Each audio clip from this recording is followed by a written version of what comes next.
ঢাকা বিশ্ববিদ্যালয়ের শিক্ষক সামিনা লুৎফা সহ 2 শিক্ষককে শিক্ষা সংস্কার কমিটি থেকে বাদ দেওয়ার প্রতিবাদে ক্যাম্পাসের রাজু চত্বরে প্রতিবাদ সমাবেশ করছে সাধারণ শিক্ষার্থীরা। আমরা সরাসরি চলে যাচ্ছি সেখানে। তাদেরকে প্রোপাগান্ডা ছড়িয়ে তাদের উপর আক্রমণ করা হচ্ছে, সেটা আপনারা যদি লক্ষ্য করেন, আমাদের প্রধান উপদেষ্টা ডক্টর ইউনূস স্যার উনিও কিন্তু 2012 সালে এলজিবিটিকিউ অধিকারের পক্ষে কথা বলেছিলেন। আরো 2 জন বলেন জড়ো হয়ে গেছে।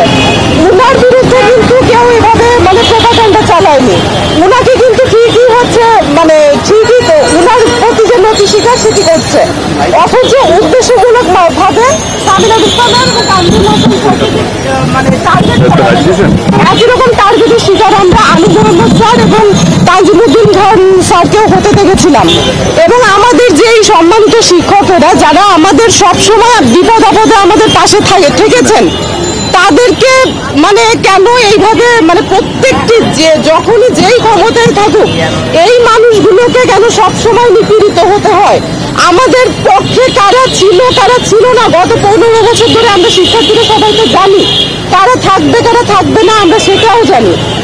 যেই মানুষগুলো এইভাবে নিজেদের নিরাপত্তার কথা চিন্তা না করে, নিজেদের স্বার্থের কথা চিন্তা না করে সবসময় শিক্ষার্থীদের ভালোটিকে প্রায়োরিটি দিয়েছেন, তাদের আজকে কেন এরকম একের পর তাদের নিপীড়নের মুখোমুখি হতে হবে? তাদের সামাজিক নিরাপত্তাকে কেন হুমকির মুখে ফেলা হবে?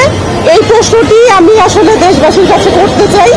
এবং আরেকটি খুব বেসিক একটা বিষয়, আমার ধর্ম বিশ্বাস, আমার মতাদর্শ আলাদা হতেই পারে।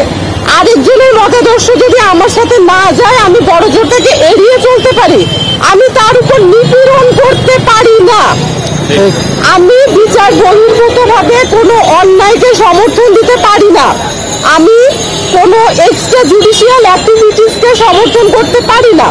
একজন রাষ্ট্রের নাগরিক হিসেবে এটি আমাদের একদম প্রাথমিক দায়িত্ব। এই সরল বোঝাপড়ার জায়গাটি আমাদের পরিষ্কার না বলে আমাদেরকে উস্কে দেওয়া এত সোজা, আমাদেরকে ম্যানিপুলেট করা এত সোজা। আমরা আমাদের সবার কাছে আমি আসলে অনুরোধ করি যে আমাদের এই বেসিক বোঝাপড়ার জায়গাগুলো যেন আমরা আরো পরিষ্কারভাবে বুঝতে শিখি, জানতে শিখি। কারণ না হলে আসলে সবসময় কেউ আমাদের ব্যবহার করে যাবে। আমরা সারা জীবন তো আমরা শিক্ষিত জনগোষ্ঠী, আমরা তো অন্যের ব্যবহারের বস্তু হয়ে সারা জীবন থাকতে পারি না। আমাদের নিজেদেরও তো নিজেদের জায়গা থেকে এগিয়ে আসতে হবে, দায়বদ্ধতার জায়গা থেকে। আমি এই অনুরোধটি করেই আমার বক্তব্য শেষ করছি। ধন্যবাদ।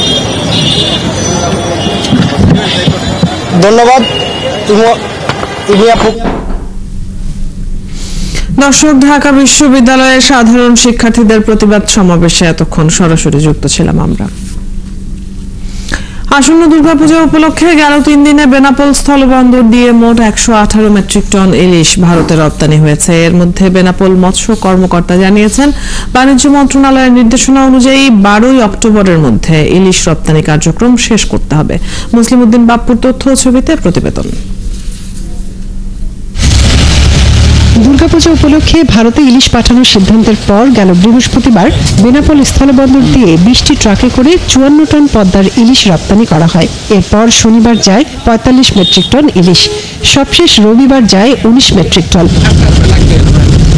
রপ্তানি করা এসব ইলিশের দাম ধরা হয়েছে প্রতি কেজি $10 মার্কিন বা 1180 টাকা।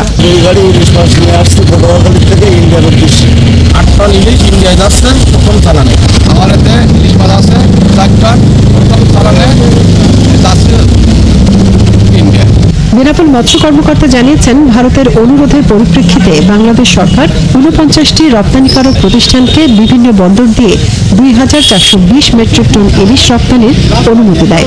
এর মধ্যে 48টি প্রতিষ্ঠান 50 টন করে 2400 টন ও একটি প্রতিষ্ঠান 20 টন ইলিশ রপ্তানি করবে। বাণিজ্য মন্ত্রণালয় 49টি প্রতিষ্ঠানকে 2420 মেট্রিক টন ইলিশ মাছ ভারতে রপ্তানির অনুমতি প্রদান করে। সেই প্রেক্ষিতে আজকে বেনাপোল স্থলবন্দরের মাধ্যমে 4টি প্রতিষ্ঠানের মাধ্যমে 12 মেট্রিক টন ইলিশ মাছ ভারতে রপ্তানির জন্য আমরা অনুমতিপত্র প্রদান করেছি। প্রতি কেজি ইলিশ মাছ $10 করে রপ্তানি হচ্ছে।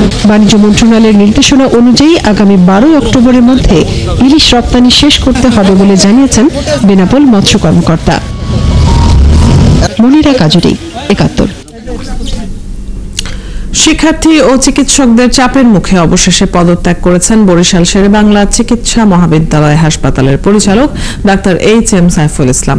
রবিবার দুপুরে তিনি এই সিদ্ধান্ত নেন। এর আগে চিকিৎসকদের নিরাপত্তা সহ নানা অনিয়মের অভিযোগ ধরে মেডিকেল কলেজের শিক্ষার্থী ও চিকিৎসকরা পরিচালকের কার্যালয়ে গিয়ে পদত্যাগ করতে বলেন। খবর পেয়ে যৌথ বাহিনী সেখানে উপস্থিত হয়। এ সময় পরিচালক ডাক্তার সাইফুল ইসলাম পরিচালকের দায়িত্ব পালন করতে অপারগতা প্রকাশ করে লিখিতভাবে জানালে হাসপাতালের পরিস্থিতি শান্ত হয়।